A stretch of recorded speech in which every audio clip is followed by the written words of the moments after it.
श्री कृष्ण कहते हैं, पीपल के वृक्ष को एक बार जल देने से क्या होता है। जानिए पीपल के वृक्ष का महत्व। दोस्तों, पीपल के वृक्ष को जल चढ़ाने से कौन सा पुण्य मिलता है, आइए जान लेते हैं एक नागिन का उद्धार इस महान कथा के माध्यम से। समुद्र की गहराइयों में स्थित क्षीर सागर, वहाँ का दृश्य अत्यंत दिव्य और मनोहर था। क्षीर सागर में लहरों के बीच में शेष नाग की शैया पर भगवान विष्णु सुकून से विराजमान थे। उनका नीलवर्णी शरीर दिव्य आभा बिखेर रहा था। उनके समीप माता लक्ष्मी उनके चरण दबा रही थी।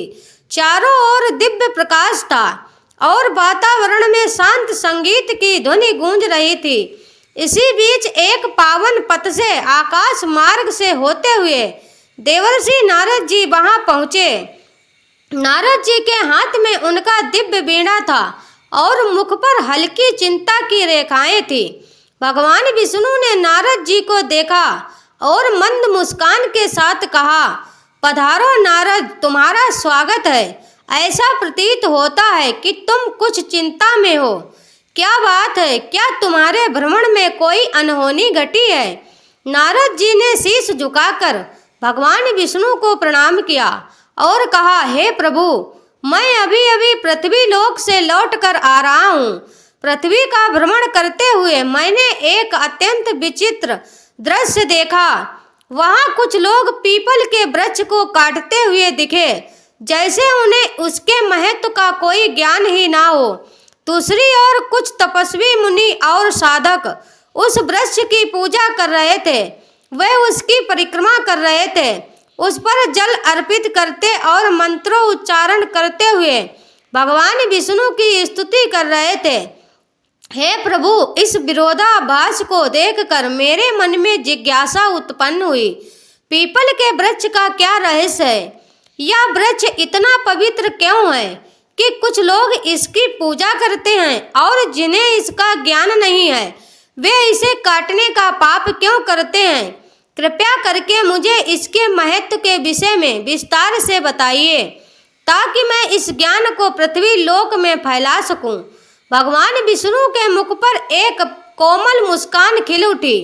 वे मंद स्वर में बोले, हे नारद, तुम्हारा प्रश्न अत्यंत महत्वपूर्ण है। पीपल का वृक्ष कोई साधारण वृक्ष नहीं है। यह वृक्ष स्वयं मेरे स्वरूप का प्रतीक है। यह न केवल देवताओं का निवास स्थान है, बल्कि इसकी पूजा से मनुष्यों के समस्त पापों का नाश होता है और उन्हें मोक्ष की प्राप्ति होती है। सुनो, मैं तुम्हें पीपल के वृक्ष के महत्व की एक कथा सुनाता हूँ, जो यह स्पष्ट करेगी कि क्यों यह वृक्ष पवित्र है और क्यों इसकी पूजा करनी चाहिए। हे नारद, इस कथा का केवल वर्णन और श्रवण ही मनुष्य के लिए पूर्णदायी है। जो भी इस पावन कथा को श्रद्धा और भक्ति के साथ सुनता है या सुनाता है, उसे अनगिनत पुण्य प्राप्त होते हैं। जो व्यक्ति इस कथा का श्रवण करता है, उसके जन्म जन्मांतर के संचित पाप नष्ट हो जाते हैं, चाहे उसने अपने अज्ञानवश किए होते हैं। इसके फलस्वरूप पितरों के ऋण समाप्त हो जाते हैं और उनके मार्ग में आने वाली बाधाएं दूर होती हैं। इस कथा को सुनने वाला व्यक्ति अपने घर में दुर्भाग्य, दरिद्रता और कष्टों को दूर करता है। उसके परिवार में सुख, समृद्धि और लक्ष्मी का वास होता है। उसका जीवन सदा मंगलमय रहता है। यदि किसी स्त्री पुरुष को संतान सुख की प्राप्ति में बाधा हो रही हो, तो वह इस कथा को श्रवण करके पीपल के वृक्ष की पूजा करे। उसे संतान सुख की प्राप्ति अवश्य होती है। नारद जी ने आनंद और जिज्ञासा से कहा, प्रभु, मैं ध्यान पूर्वक सुन रहा हूँ, कृपया इस कथा का वर्णन कीजिए। भगवान विष्णु ने कहा, हे नारद, पूर्व काल की बात है।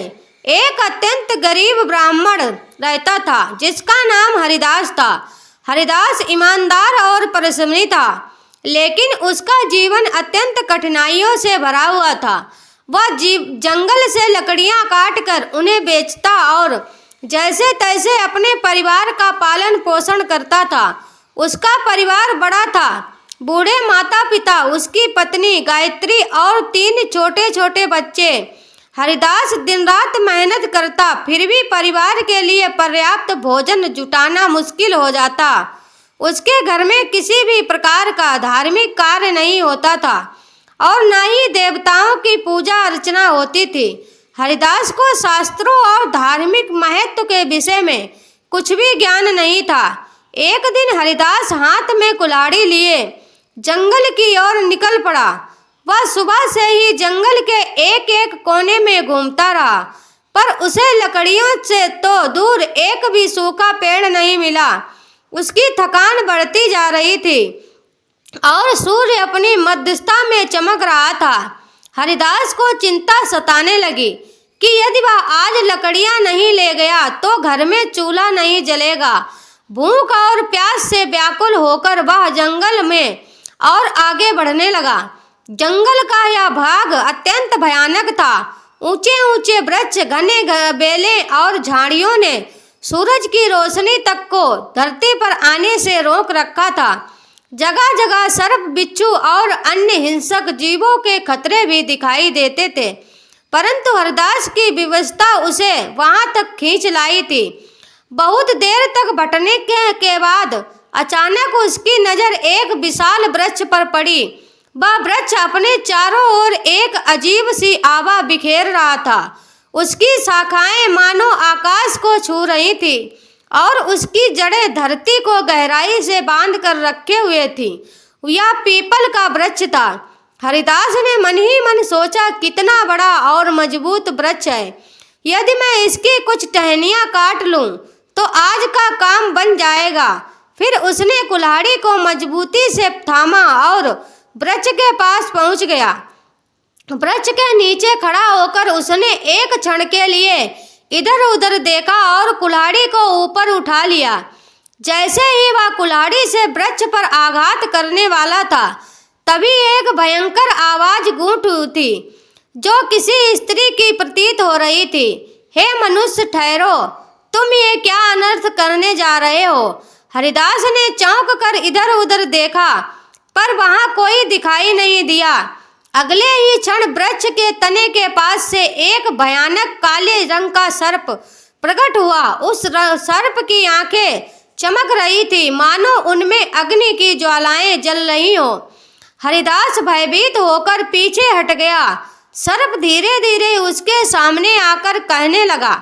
वह अब सर्प नहीं बल्कि एक सुंदर स्त्री का स्वरूप धारण कर चुका था। यह कोई साधारण स्त्री नहीं थी बल्कि एक नाग कन्या थी। उसका चेहरा तेजस्वी था और उसकी आंखों में अपार रहस्य झलक रहा था। फिर नाग कन्या ने गंभीर स्वर में कहा, हे मनुष्य, तुम यह पवित्र पीपल का वृक्ष काटने जा रहे थे। क्या तुम्हें इसका ज्ञान नहीं है कि पीपल के वृक्ष में देवताओं का वास होता है? इसे काटने से तुम्हें महान पाप लगेगा। हरिदास की सांसें तेज हो गई। वह भयभीत होकर कांपते हुए स्वर में बोला, हे देवी, आप कौन हैं और मुझसे मनुष्य की बाड़ी में बात कैसे कर रही हैं? मैंने तो ऐसा कुछ कभी सुना भी नहीं था। कृपया मुझे बताइए कि आप कौन हैं और यह वृक्ष क्यों नहीं काटना चाहिए। नाग कन्या मुस्कुराई और बोली, हे मनुष्य, मैं इस पीपल के वृक्ष की रक्षक हूँ। मेरा नाम नागिनी सुरसा है। यह वृक्ष मेरे लिए बहुत प्रिय है क्योंकि इसी वृक्ष में मेरा वास है और यह पवित्र है। परंतु इस वृक्ष के साथ मेरा जुड़ाव केवल इस जन्म का नहीं है बल्कि यह एक पुरानी कथा का परिणाम है। सुनो, मैं तुम्हें अपने पूर्व जन्म की कथा सुनाती हूँ। यह कहते हुए नाग कन्या सुरसा का चेहरा गंभीर हो गया। उसकी आंखों में अतीत का एक गहरा रहस्य चमक उठा। हरिदास विस्मय और जिज्ञासा से उसकी ओर देखने लगा क्योंकि यह सब उसके लिए अत्यंत अद्भुत और विचित्र था। नाग कन्या ने अपना वृतांत आरंभ किया। नाग कन्या ने गहरी सांस ली और हरिदास की ओर देखते हुए कहा, उनका जीवन सदा लेकिन धर्म और सत्कर्मों में लीन था, किंतु मैं उनके गुणों से सर्वदा विपरीत थी। मेरा स्वभाव अत्यंत स्वार्थी और अहंकारी था। मैं ना तो अपने पति का आदर करती थी और ना ही किसी प्रकार के धर्म कर्म में रुचि रखती थी। मुझे देवी देवताओं की पूजा व्यर्थ प्रतीत होती थी। मेरा मन सदा सांसारिक सुखों और साधन धन संपत्ति में लिप्त रहता था। मेरे पति मुझे समझाते रहते कि हमें जीवन में पुण्य के कार्य करने चाहिए, देवताओं की पूजा करनी चाहिए, किंतु मैं उनकी बातों को हमेशा अनसुना कर देती थी। हमारे गांव के पास एक मुनि का आश्रम था। वह आश्रम शांत, पवित्र और प्रकृति की इच्छाओं में बसा हुआ था। वहां के वातावरण में एक अलौकिक शांति थी। मुनि ने अपने आंगन में एक छोटा सा पीपल का वृक्ष लगाया था। वहां गांव के लोग इस पीपल की पूजा करने आते थे और उस वृक्ष के चारों तरफ दीप जलाया करते थे और उसे वृक्ष की परिक्रमा करते थे। उन लोगों का मानना था कि इस वृक्ष में भगवान विष्णु का वास है और उसकी पूजा करने से उनके पितृ प्रसन्न होते हैं। लोगों की श्रद्धा और भक्ति से वह वृक्ष बहुत कम समय में विशाल हो गया। एक दिन की बात है, मैं उस आश्रम के पास से गुजर रही थी। वहां मैंने देखा कुछ ब्राह्मण अत्यंत श्रद्धा के साथ उस वृक्ष की पूजा कर रहे थे और मंत्र उच्चारण के साथ वृक्ष के चारों तरफ जल चढ़ा रहे थे। मैं उन्हें देखकर बहुत जोर से हंसने लगी और कहा कि तुम लोग इस वृक्ष की पूजा क्यों कर रहे हो? यह तो केवल वृक्ष है, यह ना तो फल देता है ना तो फूल देता है, तो तुम लोग व्यर्थ के ढोंग क्यों कर रहे हो? तुम्हारी पूजा का कोई लाभ नहीं है। मेरे शब्द सुनकर वह ब्राह्मण अत्यंत शांत भाव से मेरी ओर देखता रहा। फिर वह गंभीर स्वर में बोला, हे देवी, तुम्हारा अज्ञान ही तुम्हारे इस व्यवहार का कारण है। क्या तुम्हें ज्ञात नहीं कि यह पीपल का वृक्ष मात्र एक साधारण वृक्ष नहीं है? इस वृक्ष में स्वयं भगवान विष्णु का वास होता है। यह वृक्ष जीवित है और अत्यंत पवित्र है। इसकी पूजा करने से भगवान विष्णु प्रसन्न होते हैं। इसके तले जल चढ़ाने से पितरों का आशीर्वाद प्राप्त होता है। अनेक जन्मों के पाप इस वृक्ष की पूजा से समाप्त हो जाते हैं। यह वृक्ष मानव जीवन के लिए वरदान स्वरूप है। उस ब्राह्मण की बातों ने मेरे अहंकार को और भड़का दिया। मैंने कटु शब्दों में उसका और उस वृक्ष का उपहास किया। मैं क्रोध में आकर उस वृक्ष के पास पहुंची और व्यंग्यपूर्ण स्वर में कहा, देखते हैं तुम्हारा यह वृक्ष कितना महान है। यह कहकर मैंने आवेश में आकर पीपल के वृक्ष को लात मार दी। जैसे ही मेरी लात उस वृक्ष को लगी, उसी क्षण एक विचित्र घटना घटी। मेरे पैर से होकर शरीर के अन्य अंगों में जलन होने लगी। वह जलन असहनीय थी। मैंने देखा कि मेरे शरीर में परिवर्तन हो रहा था। धीरे धीरे मेरा रूप बदलने लगा। मेरी त्वचा काली पड़ने लगी और देखते ही देखते मैं एक भयानक सर्पिणी में परिवर्तित हो गई। नागिनी का रूप धारण करके मैं वहीं पर चीखने चिल्लाने लगी। मैं उनके चरणों में गिर पड़ी और रोते हुए अपनी व्यथा सुनाई। मैंने उनसे विनती की कि मुझे इस श्राप से मुक्ति दिलाएं।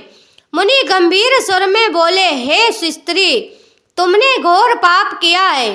पीपल के वृक्ष को अपवित्र करना और उसका अपमान करना भगवान विष्णु का अपमान है। तुम्हें तुम्हारे कर्मों का दंड मिला है। फिर मैंने कांपते हुए हाथ जोड़कर मुनि से प्रार्थना की, हे ऋषिवर, कृपया मुझे क्षमा करें और इस श्राप से मुक्ति का कोई उपाय बताएं। मैं अपने पापों के लिए पश्चाताप करना चाहती हूँ। उस मुनि ने गंभीर स्वर में कहा, हे पापिनी, तुम्हें इस पाप से मुक्त होने के लिए 100 वर्षों तक इस पीपल वृक्ष पर निवास करना होगा और इसकी रक्षा करनी होगी। जब 100 वर्ष पूर्ण हो जाएंगे तब तुम्हारे पति यहाँ आएंगे और इस वृक्ष पर जल अर्पित करेंगे। उसी दिन तुम्हें इस श्राप से मुक्ति मिलेगी। इतना कहकर मुनि वहाँ से चले गए। तब से मैं इसी वृक्ष पर वास कर रही हूँ।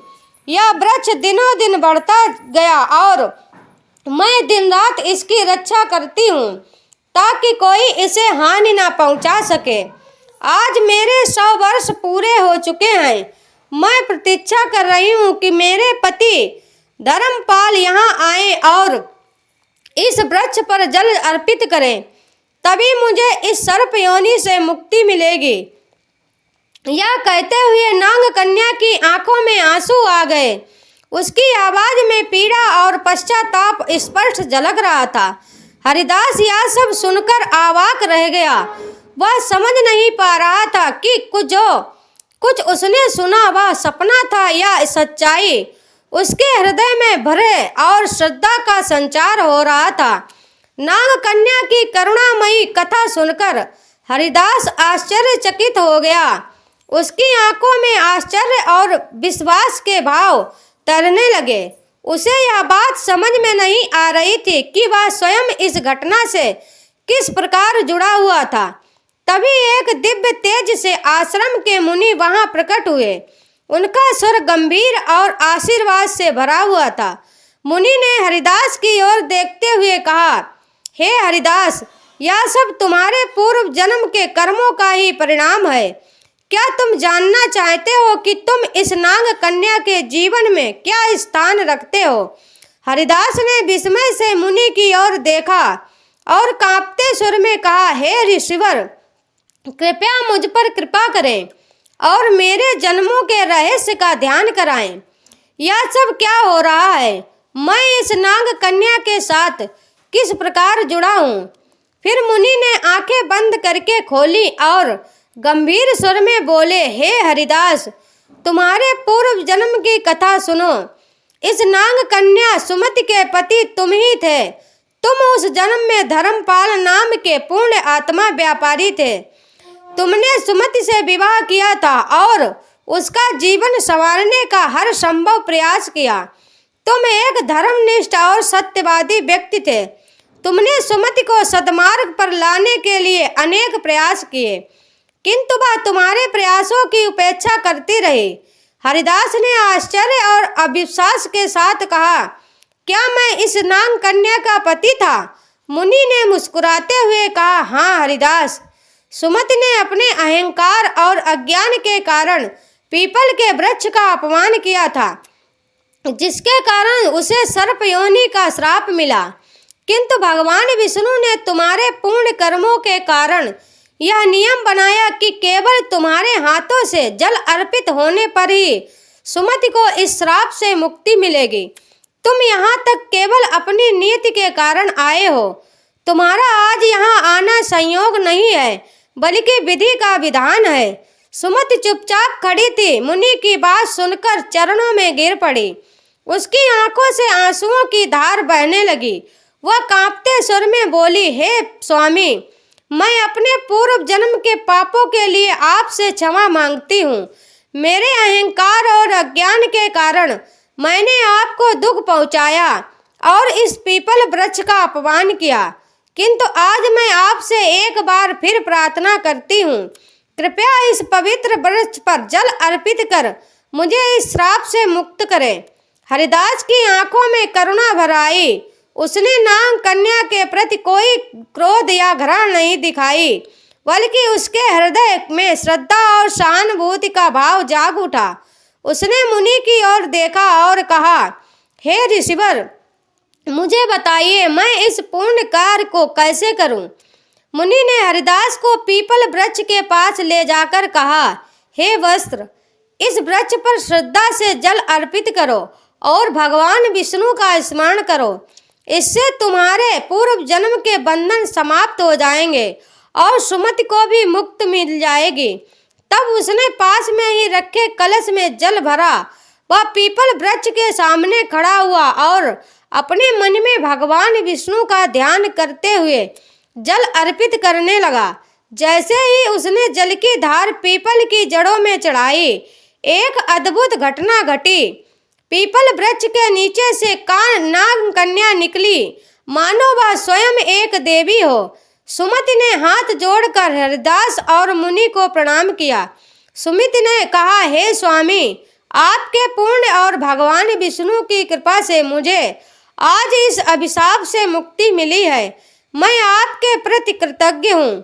आपने न केवल मेरे पापों का प्रायश्चित करवाया बल्कि मुझे मोक्ष के मार्ग पर ले आए। मुनि ने आशीर्वाद देते हुए कहा, हे सुमति, अब तुम स्वर्गलोक को प्रस्थान करो। तुम्हारे इस श्राप का अंत हो चुका है। भगवान विष्णु तुम्हें आशीर्वाद दें। सुमति ने एक बार फिर पीपल वृक्ष की परिक्रमा की और वहां से दिव्य प्रकाश के साथ स्वर्गलोक को प्रस्थान कर गई। इस घटना के बाद हरिदास के जीवन में बड़ा परिवर्तन आया। उसने पीपल वृक्ष की महिमा को समझा और प्रतिदिन उसका पूजन करना शुरू कर दिया। पीपल वृक्ष के महत्व की कथा समाप्त की। उनके मुख पर करुणा और दिव्यता का तेज झलक रहा था। देवर्षि से नारद जी अत्यंत भाव विभोर होकर बैठे थे। उन्होंने भगवान विष्णु की स्तुति करते हुए कहा, हे प्रभु, आपने पीपल वृक्ष की महिमा और यह कथा सुनाकर मेरी जिज्ञासा को शांत किया। मैं धन्य हो गया। इस कथा से यह स्पष्ट हुआ कि मनुष्य अपने अज्ञान और अहंकार के कारण ही पाप के मार्ग पर चलता है, किंतु आपकी कृपा से ही उसका उद्धार संभव है। यह वृक्ष न केवल पवित्र है बल्कि स्वयं आपका दिव्य स्वरूप है। भगवान विष्णु मुस्कुराते हुए बोले, हे नारद, यह सत्य है। पीपल का वृक्ष सृष्टि का जीवन है। इसकी जड़ में मैं स्वयं निवास करता हूँ। तने में भगवान शिव का वास है और शाखाओं में ब्रह्मा का। इस वृक्ष की पूजा करने से मनुष्य त्रिदेवों का आशीर्वाद प्राप्त करता है। जो भी इस कथा को श्रद्धा से सुनेगा या सुनाएगा अथवा पीपल के वृक्ष की पूजा करेगा, उसे मेरे परम धाम की प्राप्ति होगी। उसके समस्त पापों का नाश होगा और उसे जीवन में सुख शांति तथा परलोक में मोक्ष का आशीर्वाद मिलेगा। नारद जी ने कहा, हे प्रभु, मैं अविलंब पृथ्वी लोक पर जाऊंगा और इस कथा का प्रचार करूंगा। मैं लोगों को यह बताऊंगा कि पीपल के वृक्ष का अपमान नहीं करना चाहिए। इसकी पूजा करके वे आपके सानिध्य को प्राप्त कर सकते हैं। तो दोस्तों, इस प्रकार से भगवान विष्णु ने नारद जी को पीपल के वृक्ष की महिमा सुनाई है। उम्मीद है आपको यह कथा पसंद आई होगी। वीडियो को लाइक जरूर करें और कमेंट में जय श्री हरि विष्णु अवश्य लिखें। साथ ही चैनल को सब्सक्राइब करना ना भूलें। आप सभी का दिल से धन्यवाद। राधे।